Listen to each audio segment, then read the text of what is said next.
we play a game? Why, yes. I believe we shall. Oh, I got a live one here.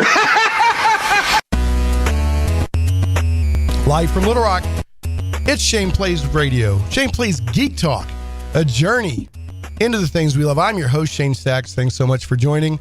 If you're listening live or during our live broadcast on April 14th at 1 p.m. Central, either by 101.1 FM. Remember, folks, we're still the answer, but we're on 101.1 FM. It's a clearer, stronger signal. We're reaching more areas such as Conway and Monticello. Or is it Morrilton? Not Monticello, Morrilton. Sorry, Morrilton, if you're listening.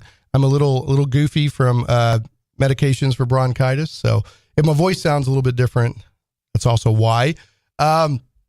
Or if you're listening live on Saturday, April 15th or 14th by 101.1 FM in the Little Rock metro area, or if you're listening online at 101 FM, theanswer.com from anywhere in the world, glad to have you. If you're listening by podcast or on YouTube or on Krypton Radio, I'm also glad to have you. So the point is, this is a live radio show and a podcast, and we also rebroadcast on Krypton Radio. So there, all having said all that, we're talking this week about Star Trek, more specifically Star Trek Discovery. There is a previous guest of the show, Dr. Brent Bristow, who was on way back in the day. Was it late 2015, early 2016? Yeah, I think it was January. Yeah, 2016. And we talked about the Central Arkansas scale modelers, right. And you brought in these amazingly cool scale models, and I put some pictures up and stuff like that.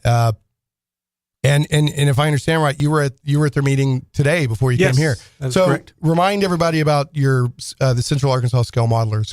Sure. Central Arkansas Scale Modelers is a organization. We're currently meeting in the hub, in the Innovation Hub over in North Little Rock on the second Saturday of the month.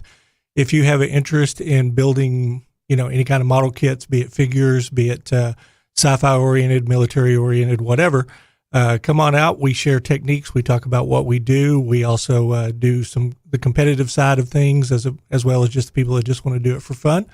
And we are also starting to introduce, for people in the cosplay community, we're starting to introduce more props. Oh, nice. Which is very interesting. Yeah. We're actually, for the first time this year in our competitive show that we're going to be hosting in September, introducing a prop category. So if you have some props you want to enter, bring it on up. I'm curious, and I gotta move us on to stay on our main topic, but I did want to make sure to help you give a promo for the Scale Model Club again. Have you had any requests, or is anybody doing any Orville ships yet? I have seen a couple of garage kits that people are doing more independently, but there's nothing produced by any of the main manufacturers. Okay. I was just curious how much that's getting out there. So. Yeah, some 3D prints and some things like that people are doing out there. I've been, and we're not here to talk about the Orville today, but I really enjoyed the Orville.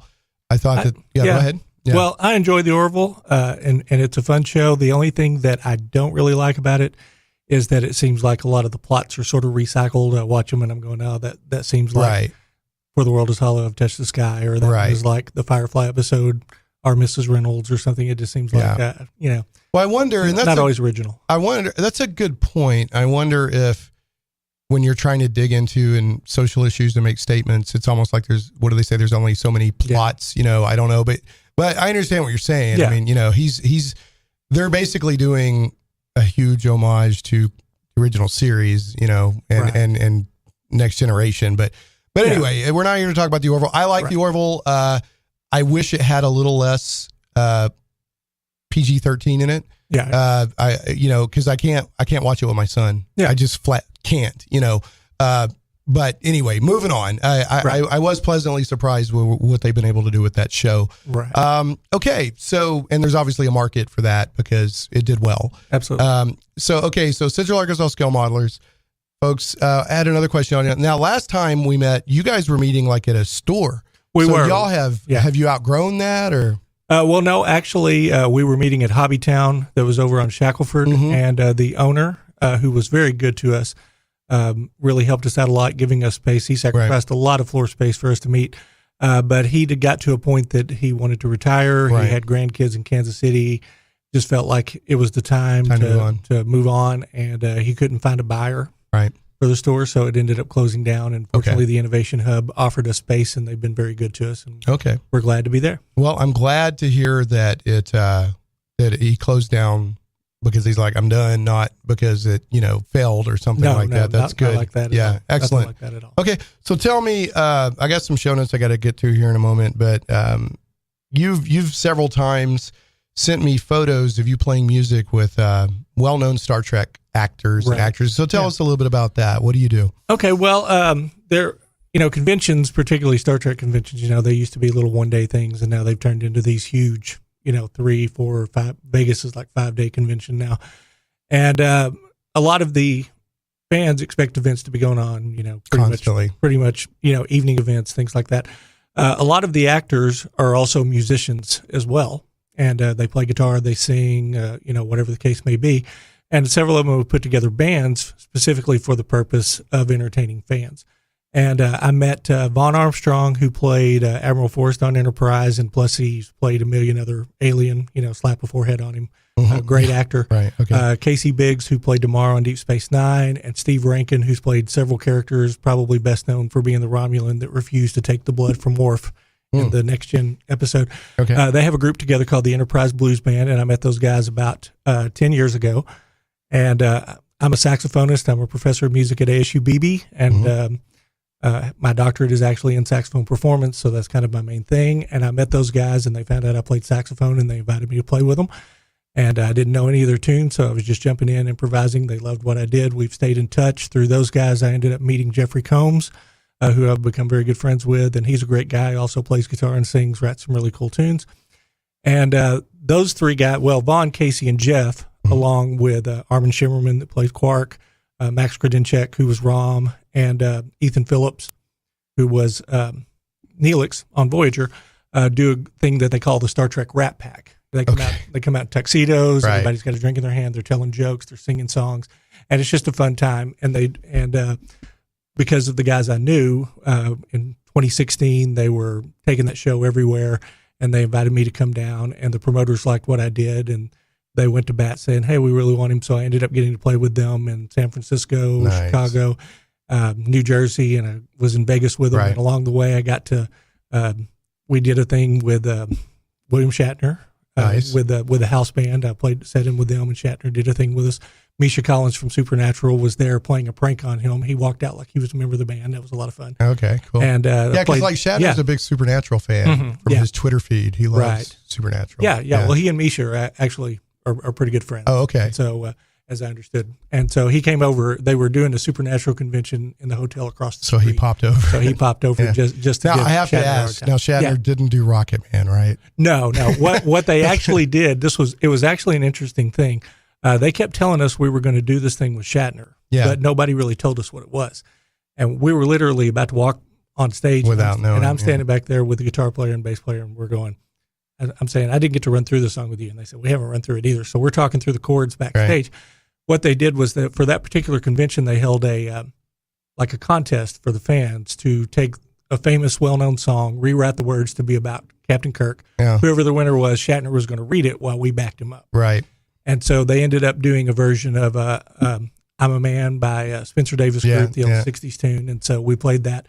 And Shatner didn't even know what was going on. Oh, no. So he just said, I'm supposed to read this. He jumped in. We all kind of looked at each other. Yeah, the drummer just rolled with it. By the time it was done, everybody was up on their feet. It was a great time. That's great. And if we would have rehearsed it, it probably never would have been as cool. Well, I mean, that is so cool. You get to do that kind of thing. I know you've shared the stage with, I'm blanking. I can't believe that. Picard. Patrick Stewart. Yeah, you shared that. Sir Patrick. Yes. Yeah, you've got several people where you're sharing the stage. Yes. Usually holding a sasaxophone. Mm-hmm. So that's a very cool thing you get to do as part of Star Trek fandom. Right. So you should, in my opinion, you should write up a blog on that or something. People love that stuff. Oh yeah. Well, just looking at the pictures and everything. Well, the fans have been great, but because they know that I'm a fan, just like them. Right. I mean, I met those guys getting an autograph, and they said, "Oh, you're a professional saxophonist. Come play with us." And that's one of the cool things about the guys, particularly in the Rat Pack and the Enterprise Blues Band, is that they don't really have an ego. They want to put on a good show for the fans. Right. They want to have a good time, and they like what I add. So they try to feature me as a guest when I'm available, and it's a lot of fun. But there are a lot of people that come to these conventions who know that I'm just a fan like Right. them, that I'm there to get autographs and see the actors and get to do things like hang out with Ira Bear and hear stories Right. about him hanging out with Rod Taylor from The Time Machine, stuff like Right. that. That's cool. And they sort of live vicariously through me when they see me up on stage because they're like, Right. he's one of us. Right, He he's gets to one go of- up there. And so, as you can imagine, when I'm on stage playing saxophone, I can't take pictures of myself on stage. So I've literally had like hundreds of people that I don't even know sending me pictures That's nice. and saying, Yeah. "Hey, do you need these pictures? I found this one of you." And the fans are so awesome, and they're just such fun people, and they'll want to stop and talk to me, and I'll take pictures with them. I've even had a couple of people ask me for autographs. I'm like, you realize this is worthless, right? I mean, but it's a lot of fun. And That I is love neat. doing it. I'm really glad, and I'm glad, it just happens sort of organically. All right. So moving us on, I want to, make sure to, we're going to talk some about where it start at some point today. We're going to do Star Trek Discovery Revisited. Brent reached out to me a couple of months ago by email and said, "Hey, I'm a huge Star Trek fan and I liked Discovery and I want to come on and talk about it." So I said, sure. So we're going to do that. Now that first season is in the can, I want to hear, his thoughts on it. As somebody who probably it sounds like has an even deeper connection with Star Trek than I do, way back, through the whole fandom but likes it. So that'll be interesting. But first, I got a few show notes to get to here, and we've got a couple of Star Trek news items. And then, the latter half of the show is we'll be digging into Discovery again. So, which has wrapped its first season, and I don't think they've started filming, but I know they're doing some casting and getting ready for production on season 2. As I said at the beginning of the show, this is live radio. It's also a podcast. You can call in today during the live show at 501-823-0965. You can also tweet me at Shane Plays. That's ShanePlays. I do my best to monitor my Twitter stream and bring that into the show. Sometimes I miss a tweet, so I apologize for that if you tweet and it doesn't make it into the live show. And the show notes, if you're listening by podcast or on Krypton Radio, the show notes and links for today's show will be up at shaneplays.com. Last week's show was Jack Kirby, the one and only amazing comic book legend, Jack Kirby with Comics Pro. He's a writer and artist, Tom Scioli. So check that out if you haven't already. That was really good, especially if you don't understand how important Jack Kirby is to comic books. And Brent's talking about, he plays saxophone, and a lot of people make the case that jazz is the only real American art form. Well, I would say comic books as we know them is also a unique American art form. Absolutely. Yeah, superhero, 4-color comics. So, he's really important. Jack Kirby is. So go check that out. The podcast version of the show usually goes out a few days after the live show on the blog at shaneplays.com, iTunes, Google Play Music, Stitcher, iHeartRadio, SoundCloud, and more. And last but never, ever, ever least, Shane Plays is carried on Krypton Radio. Krypton Radio is sci-fi for your Wi-Fi. KryptonRadio.com. Okay, got a little sponsor love and then a PSA. Shane Plays sponsor Arkansas RPG Con 2018 badge sales are now open. Vendor and sponsorship options are also open. Go to arpgcon.com for more info and make sure to follow Arkansas RPG Con on Facebook. Now, this is a PSA, not a sponsorship. Heroes and Angels Comic Con, April 28th, 10 to 4 p.m. at the Greenbrier Event Center in Greenbrier, Arkansas, strangely enough. Heroes and Angels Comic Con, you don't want to miss this. Tons of activities for the kids, special guests, and free admission. Donations will be accepted, with all proceeds going to Heroes and Angels, a nonprofit organization that provides assistance to families affected by childhood cancer and to military families in need. So get on out there and have fun at the Heroes and Angels Comic-Con, all that cool comic stuff and cosplay, and also support a good cause for some people that need it. Now, Brent, we didn't do this the last time you were on the show, but I've gotten to the point where the head of my news team, Sal, his grandmother and her dog Muffin, if I don't banter with my engineer, Zach, they get angry with me. I get nasty grams. I get, you name it. So I'm going to banter with Zach. Zach, how the heck are you doing, pal? I'm doing great. Yeah. So, all right. So I got a quick banter item with you. Yeah. All right. Did you see this? I may have even sent you this.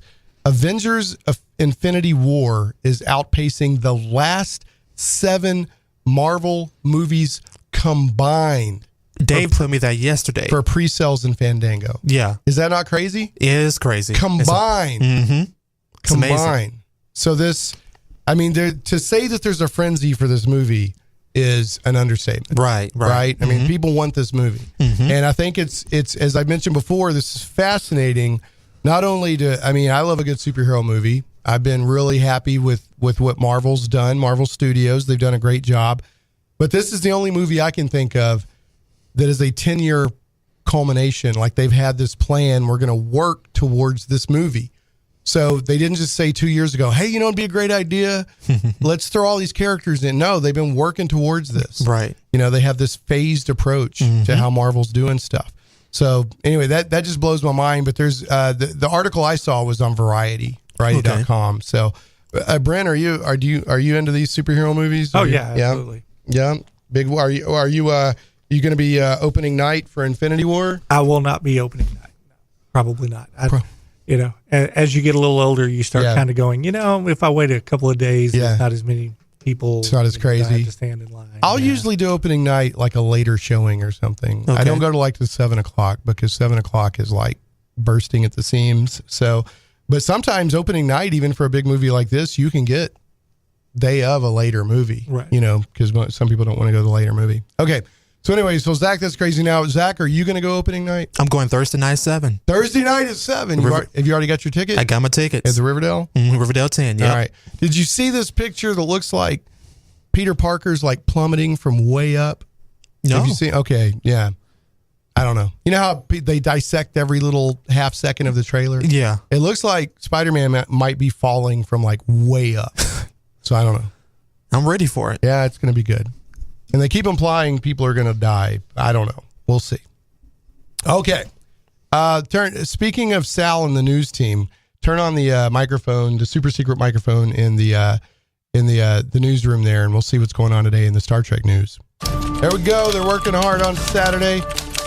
We've got folks. Don't forget that for every $1 of Patreon support that Shane Plays Geek Talk gets, the news team gets a penny an hour raise.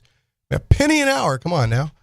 So and we do have sponsors who we appreciate so much, but they don't cover all the costs of the show. So everybody out there that supports by Patreon is incredibly appreciated. So we're going to do a couple of news items. We'll cut to a break, come back, wrap up the news, and then we'll talk about Discovery again. Discovery Revisited with Brent Bristow. Now, this just came out yesterday, Brent.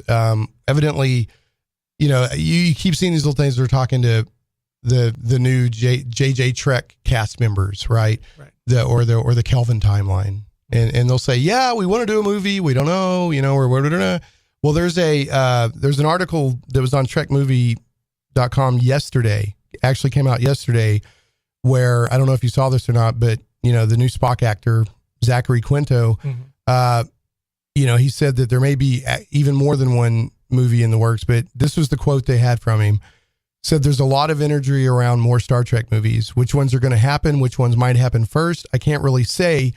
I don't know, honestly. I know there are lots of conversations being had about it. I know there are plans afoot to do at least one, if not more movies.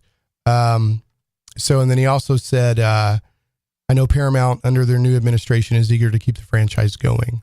So there we go. But the franchise can be, anything like that could be the TV show. It could be movies, who knows what that means. But if I'm reading between the lines, I feel like, because you've got the Quentin Tarantino was doing a pitch and all this other, they definitely want to go making Star Trek movies. I guess they're still trying to decide if they're going to keep going with the Kelvin universe, right? That would be my guess. Yeah. I don't know. We'll see. So, would you personally like to get more of the Kelvin universe movies? It really depends. The first movie I liked. Okay, it's a good action movie. Yeah. It's I liked the feel of it, but there were a lot of plot things I didn't like. The second one, it was basically a remake of Wrath of Khan. Halfway through, I knew where everything was going. So I really didn't enjoy that movie, other than the fact that it was Leonard Nimoy's last appearance as Spock. Right. That's to me is the saving grace of that film. And then the third one I really liked because it was very character driven. It really gave the characters. When when I saw Carl Urban in Vegas, he was saying the same things. The second one, he didn't feel like if he was going to do another movie like Into Darkness, that he was really interested in coming back. Right. And so it really depends on the writing and if they realize that we actually care about the characters and they're going to continue with that kind of thing, right. or if it's just going to be, are we just going to see things like London be destroyed by a starship? Right. You know, right. Exactly. That would be my thing on that. Yeah, it's interesting. The at least for Into Darkness, took all color out of Starfleet and San Francisco or London. It was like, what is this? Why am I watching Orwell? What is this? I didn't understand. I don't understand the decisions that were made with that. Anyway, you know, my take on the JJ verse movies is they're not what I want as my first choice. But if that's the only Star Trek movies we're going to get, I like them well enough. Yeah, exactly. I thought Beyond deserved more credit than it got. I did think I thought the villain in the plot was weak, but there was a lot of really good stuff in there. Yeah. And my other thing is stop blowing up the flipping Enterprise. Stop. Right. It's a character. Just like stop blowing it up. Mm-hmm. Really, just stop blowing up the Enterprise. Right. And I mean, that really turned me off. I'm like, really? Like I barely even know the ship, and you're already tearing it up. But anyway, all right, moving on. Okay, so this is really neat. Well, actually, I'll save this one to after the break. There's a for role-playing gamers, tabletop role-playing gamers who also love Star Trek. There's some free rules out right now. Modiphius is doing the current version of the Star Trek tabletop role-playing game, and they're coming out with a supplement to add more combat options and tactical combat. And there's these things called Red Alert rules. The beta version, which is you can now do like more tactical miniatures combat with the Star Trek Adventures role-playing game, are free. So you can go to modiphius.com right now and find that, or you can go to DriveThruRPG and just look for Star Trek Adventures Red Alert rules. And it's a PDF of one chapter from an upcoming source book for the Star Trek Adventures role-playing game.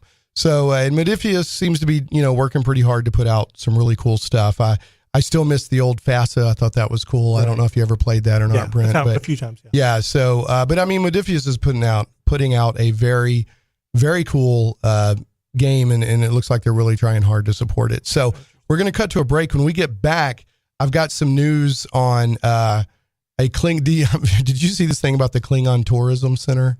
About that? No, okay. Yeah. And we'll also have some news about who's going to play Captain Pike in Discovery. And then we've got some Deep Space Nine actors are going to be doing some work as their characters from Deep Space Nine on Star Trek Online. So when we come back, Zach, I'm going to throw love at a sponsor and then we'll hit a break. Little Rock Comic Con 2018, 10 years strong. The 10th annual Little Rock Comic Con is May 19th and 20th at the Benton Event Center. This year features the biggest selection of comics in Little Rock or LRCC history, with 15 booths of nothing but comics, plus other great vendors as well. Don't miss the cosplay contest or the after party with VIP con guests at Dave & Buster's. Con guests include Blake Foster of Power Rangers, Michelle Harrison of Flash TV show, Transformers comic artist Robbie Musso, and Jesse Wittenrick, and more. Celebrating 10 years strong, this year's Little Rock Comic Con is May 19th and 20th. Find Little Rock Comic Con on Facebook or lrcomiccon.com.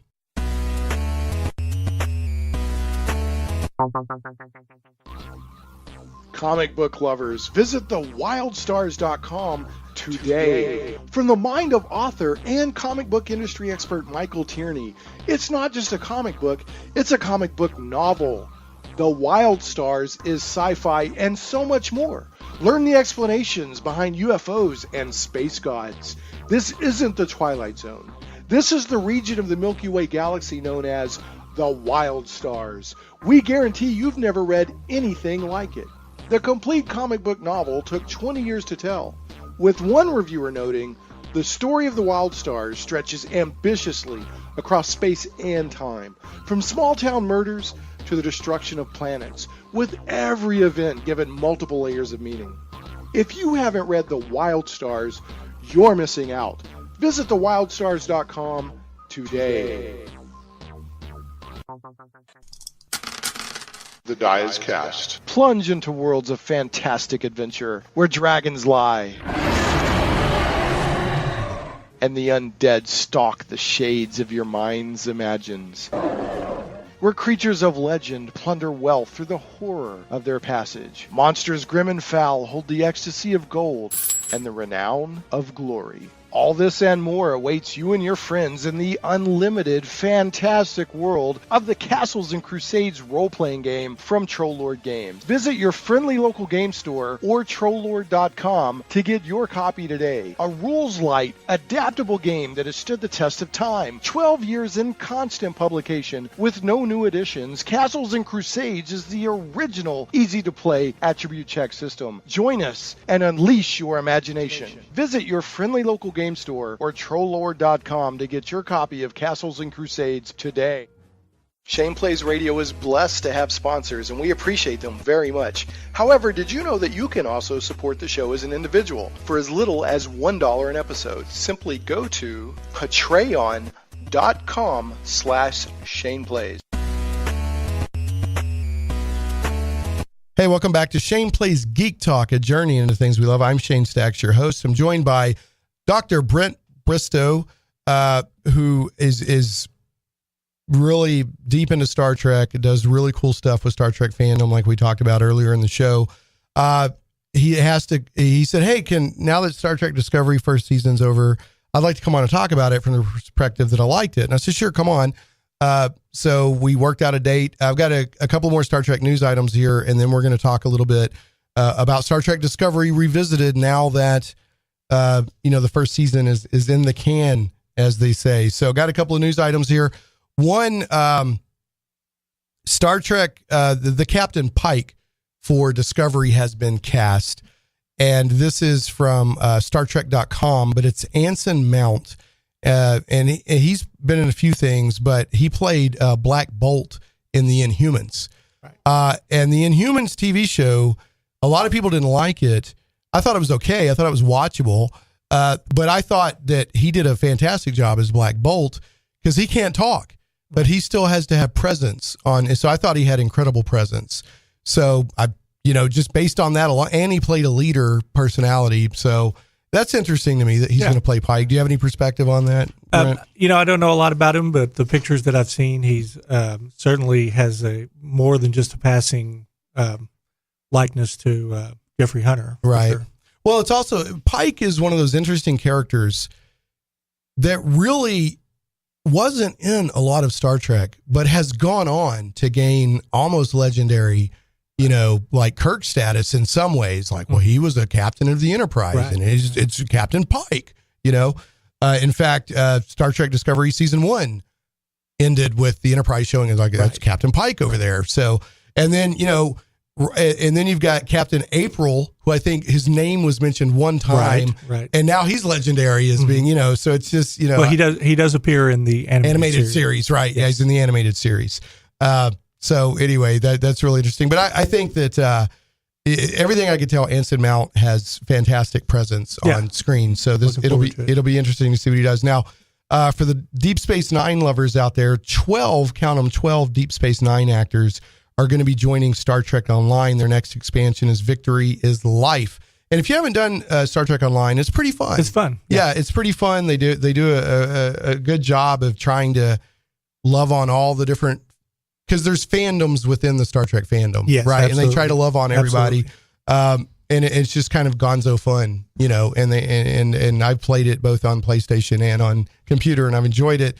So just really quick, there's a 12 original cast members of the show. When the Victory is Life expansion comes out, which is celebrating the 25th anniversary of Deep Space Nine, I can't go through every actor and actress. I guess we just say actor these days. Here's some of the cast. Now, just to get it out there, Cisco, who's this Captain Cisco? Avery Brooks is not there, but you have some pretty big hitters. You got Alexander Sedig, right? Julian Bashir, right? You've got Andrew Robinson playing Elam Garrick, right? Who he's my favorite DS9 character. Him and love Garrick. Yeah, and of course he was great in Hellraiser.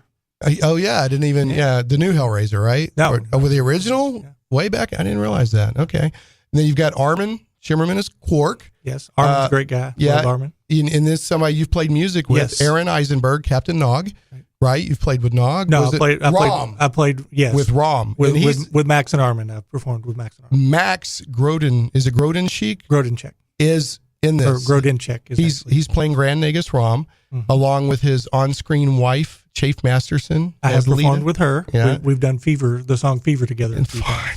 Odo, Renee Auberjonois? Auberjonois? Auberjonois. Oh, there you go. Auberjonois. This is why we like to have PhDs on the show. Nana Visitor or Nana Visitor is Kara Nana. Nearest. Yeah. Nana. I mean, there's Martok. JG Hertzler is General Martok. I have sang karaoke with JG. See, Hertzler. this is so crazy. Yeah. And there's a few more, but that's pretty Yeah. big. I mean, Yeah. that's a great. pretty big reunion. That's great. So if you're a Star Trek fan, especially a Star Trek DS9 fan, and you haven't checked out Star Trek Online, go check it out. It's free. Right. It's one of Yeah. those free to play, and then you can, get more premium for other stuff, but you can get a good bit of the game for free and never have to give them any money. Okay. Super, super, super quick because I'm spending more time on the news than I want to. That last news item was from TrekMovie.com. This news item is also from TrekMovie.com. Klingon Tourism Center opens in Sweden, and they have something to say about Star Trek Discovery. But the Klingon Empires landed in Sweden. This is literally go to TrekMovie.com or wait for the show notes when they come out. But there's a Klingon. It's basically a cultural exchange. So that you can learn more about Quonos before you visit to avoid maybe being killed. But it says you will get the possibility to try cuisine, listen to opera, and a chance to acquire useful life-saving tips in your everyday interaction with Klingons and Klingon customs so that you may plan your holiday to our great empire and the first city on the planet Quonos without risking any discomfort and or premature death. And then, I mean, I don't know. Yeah, the people at home can't see that, but there's like a visitor's booth there and, Right. and all this stuff. So it sounds like they're trying to have some fun with it. And I don't know. It's like not an embassy, but a cultural exchange. Learn more about, the Klingon Empire and then come Right. visit us. And then they said they do have a message about Discovery. I'm delivering this just as what the article says. So you note that the Klingons seen this performance of their traditionally known Klingons and not the reimagined Klingons from Discovery. This is addressed in the performance by Ambassador Banshee of the House of Duras, who has this message for Quentin Tarantino. He was working with J.J. Abrams developing a possible feature film for Star Trek. We have seen Discovery. We do not approve of this malicious portrayal of Klingons. Treat our race honorably in your upcoming picture, and we will let you lick our feet, fail, and pray for mercy. So there you go. And then finally, a little bit of love to Terry Farrell, who plays, she's on DS9, Dax. Jadzia Dax. Jadzia Dax. Things my brain is just not working with this cold medicine. And Adam Nimoy, the son of Leonard Nimoy, married on the 87th anniversary or the 87th birthday of Leonard Nimoy. Right. So that's so good. Congratulations to them. And Adam Nimoy did the documentary, like For Love of Spock. Right. And I'm just curious. I mean, I wonder how he met. I wonder if it was like the documentary. I'm sure he's plugged way into the Star Trek. He's been, I've met Adam Yeah. a few times, and he's been hanging out at conventions a lot. Okay, cool. And so the two of them were there. We actually, I was playing with Gary Graham's band. Gary Graham played Saval on Enterprise, and and he was the house band. They were the house band in Vegas, and I sat in with them. And we were asking the actors, when you come on stage, what would you like us to play? And when we asked Terry Farrell, she said, "Go ask Adam. This is going to be a test for him." Oh, So you had a little insight. Yeah, nice. So we knew that was going on a long Well, time that's a nice, heartwarming.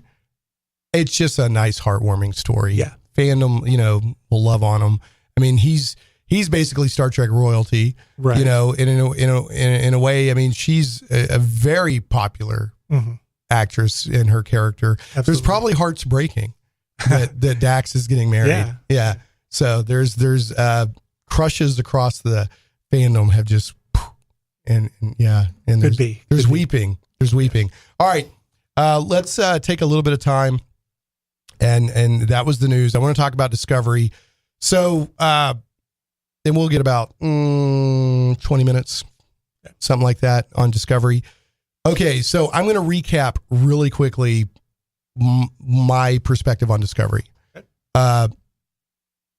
but I want you to feel free to, you just, lay it out there how you see it. What I'm saying is we don't have to be polite with each other. Gotcha. Just hit me. So I can jump off over the yeah, table. You can come at me with a batleth. All right. So when if people who listen to the show know, as more information came out about Discovery, I got less excited, just by various things. And I, as we tend to do, we preconceive what we think something's going to be based on the advertising and this and that. But I said, I'm going to be fair. And I'm going to watch, because they aired the first half of the pilot, or the first episode, premiere episode on CBS. And then if you wanted to go see part 2, you could go watch it on CBS All Access, and I think get like a free 7-day streaming and then watch it and all that. And I watched that hour. Right. And I was not, there was just many things I didn't like. One thing I did like, I liked the Klingons, and I liked how they portrayed that was the only thing that engaged with me, was the passion of the Klingons. And you've got that one Klingon who would be an outcast in this ship that they're on, this coffin ship thing. And I thought that was fascinating. One thing a lot of people didn't like about Discovery, I was like, I liked that. Now I don't know if I'm like, do you really want to dramatically redesign the Klingons to that point? But the storylines that the Klingons did, or at least in that hour, was the one thing that was like, I want to see what happens next. Right. The Federation side of it seemed dark and gloomy, and like, in the very first hour, they showed technology that was way in advance of anything we saw in the original series. Right. And this show is supposedly a few years before the original series. And within the first hour, the first time things get tense, the first officer who has served under her captain for years mutinies. Right. So all of these things, I was like, I don't know what they're doing. I don't get it. There's nothing here that makes me want to go sign up to CBS All Access and watch what happens next. Now, if this had been on just regular TV, I might have kept watching it. Right. But all of that, plus it's behind a paywall. Right. And since then, I'll make this statement, and then I'll let you, say, hey, I really like it, and here's why. Right. Since then, I was like, well, maybe after, when they hit the mid-season break, and I get emails all the time from CBS, come sign up and you get a free month of streaming. I was like, well, I'll go watch. But then I'm hearing they're dropping F-bombs, and, there's a scene where I guess they showed some Klingon nudity or something like that. Yeah. And I was like, okay, no, this doesn't feel like, what Star Trek is, and the thing is, if it wasn't a Star Trek show, I probably wouldn't have as many beefs with it. Like, I love The Expanse. Yeah. Right. But as a Star Trek show, I just feel like they pushed it too far and put it behind a paywall. Okay. So I'm not saying I'll never watch it. Yeah. Just right now, I have no desire to go dig in. Now, having said that, all right. It's your floor, sir. You've given me a lot to work with. Yeah. Okay. Your floor, sir. Okay. Well, first of all, I have a somewhat different perspective about the paywall that you're talking about. Okay. I remember, watching the animated series as a kid, along with reruns of the original. I was there when Encounter at Farpoint, first premiered. I was there when the Emissary first premiered. And then with Voyager, they decided this is going to be the flagship of the UPN. I was living in Jonesboro at the time, and guess what? The cable did not carry. They didn't have UPN. They did not have UPN. So most of Voyager, most of Enterprise, I did not get to see until it came out on DVD. And completely frustrating. And even back then, right, if someone would have said, hey, you can watch this for $6 a month, I would have been like, here, take my money now. You would have paid for it. Because at least you have a choice. I didn't have a choice. There was no way that I could see that but show. Wasn't UPN over the air? You just didn't have a signal where you were at? Yeah. In Jonesboro, there was the closest one was in Memphis. And the cable carrier didn't carry it. You couldn't pick it up. So technically, it was free to anyone, but you had to be in an area where UPN was broadcasting. You had to be in an area that your cable provider was going to carry it. Okay. And it wasn't carried in all markets, which was a lot of complaint that I've heard a lot of Star Trek fans. The other thing is that this is a different way of storytelling, And, it's funny because there's a whole lot of people, you talked about the Orville earlier, I've been on message boards and Facebook groups, since forever. And, I've heard people for years go, oh, Brandon Braga and Rick Behrman are ruining the franchise. They're just doing the same thing. They're going to Enterprise. They're just too many trips to the well. We've seen this over and over and over again. And then we get something different and they're going, oh, we don't want to see this. This is not Star Trek. We're going to watch the Orville instead, which is produced by Brandon Braga. That's the curse of any franchise. Yes, right? Star Wars is experiencing that as well. Yeah, and Star Wars, that's a great point because with The Last Jedi, which I loved, interestingly enough, they diverted off they were like, well, let's see what happens after the standard hero's journey story arc. Right. And they did some risky storytelling. And, a lot of people are not happy with how they handled Luke Skywalker. Yeah. But anyway, but what Star Wars didn't do was go dark in a way like, really rough profanity or Game of Thrones or that kind of thing, to be fair, right? Okay, right. Yeah. So, well, here's the thing is my final point on that was that, you're not going to find anybody that loves Next Gen, Deep Space Nine, Voyager, and Enterprise as much as I do. And I mean, I can't say enough. I hang out with the actors. From there. So, let's be real super clear. The reason that when you emailed me and said, hey, I want to come back on, it's because you've got Star Trek cred. Right. If it was somebody I'd never heard of, I'd be like, sorry, man, I can't work the show out. But, I wanted to hear a viewpoint. Exactly. To be fair, I want to hear a viewpoint from someone who has serious Star Trek cred. Right. And I appreciate but also likes disco. Yeah, exactly. Yeah, right. So my perspective was that when you take those 4 shows together, and the original series has a little different feel, but you take those 4 shows together, that's 600 hours. That's 600 hours of great television, but it's 600 hours. Do we really need more of that? That's my question. Or do we need something else? And so, I mean, that's something for individuals to ponder, but we've seen success of Daredevil and Luke Cage and all of those shows. We've seen those things. We've seen the long form shows like Supernatural and The Flash, Arrow, all of those things. So it makes sense if you're trying to get success in this market and you're not including the Seth MacFarlane humor, you're going to have to do something. Now getting back to like from my perspective on Orville, I watch it despite the Seth MacFarlane. That's not not the winning thing for me. So what I think would be interesting to say, do people still want like that bright, optimistic, whatever Star Trek that we're just every week it's not serialized storytelling. It's just every week we're diving the Alien of the Week, or the social issue of the week. Right. One of the things that frustrates me about Discovery to have a discussion, not just as an emotional fan, but as is this succeeding? Right. We don't know the ratings for Disco. Right. We know that they said it set a record. Yeah. But if every day you're getting 5 signups and the next day you're getting 10, you set a record. But that doesn't mean it's wildly successful, right? That's true. So I can't take the numbers for Orville and the numbers for Discovery and compare them and say, what do people want? What does this even mean? Right. Now, what I don't have a problem with, my main problem with Discovery is the tone of what I've seen. Okay. There were a few things you said that I want to back up to. You talked about him dropping the F-bombs. Right. Okay. That's one scene out of 15 episodes. One scene. Right. But was it necessary at all? Well, I think it is. And here's my thing on it. Right. If you've seen all of Discovery, spoiler alert. Yeah, spoilers. If you've seen all of it, this is not the story of a seasoned crew like we've seen on the Enterprise. This is a group of people that are thrown together in an extreme situation, and this over the course of 15 episodes, they become a Starfleet crew. Okay, it's really in about episode 13. Okay, that's really what you're seeing. That's fair enough. Okay, yeah. So what you have is 3 people in this scene. You have Cadet Tilly, who is a cadet who was I recruited hear is actually for this. a fan favorite. Yes, I hear that she is. So she's a cadet. She's not even a full. No, she hasn't even graduated the academy. No, Captain Lorca pulled her in, and you find out there's a reason why. Well, okay, so let's hit that real quick. Okay, and then I have to get to a break and come back, and we'll.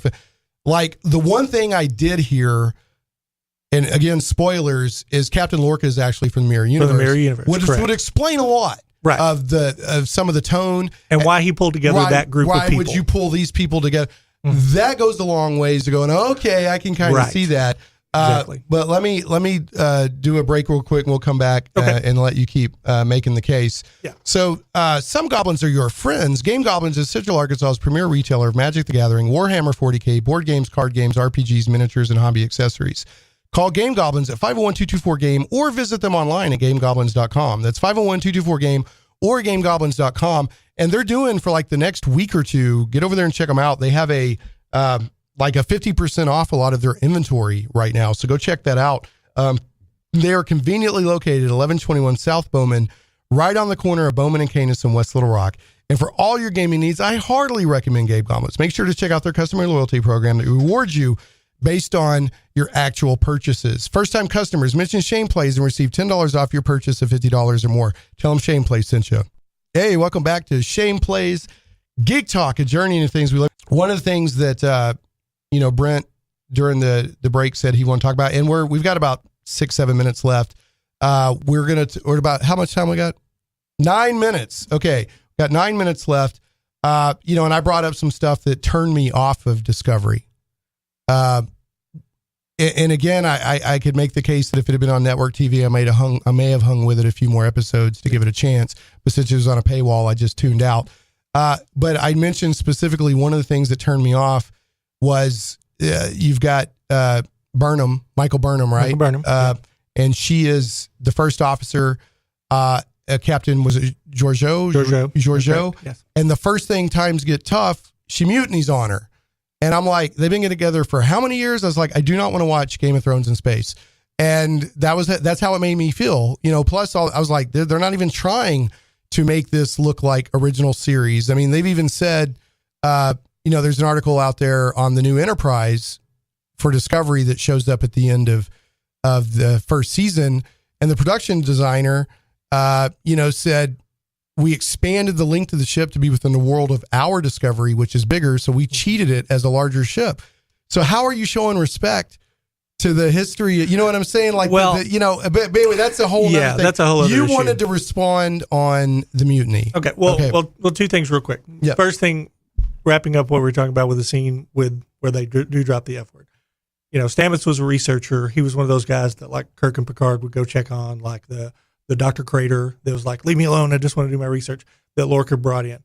That scene is demonstrating that these two people are not yet seasoned Starfleet officers. That's what that scene is all about. Okay. The second thing is, as I understand it, and I may be completely wrong, when CBS got some of the rights and Paramount still retained some of the rights, there are some copyright issues between two of them. Everything from the Klingons, the ships, everything has to look at least 25% different, or there's all kinds of royalties that have to be paid out and all kinds of legal issues. There's a whole mess of stuff. And that's the reason why the Enterprise looks different. That's the reason why Klingons look different. But they're not really talking about that.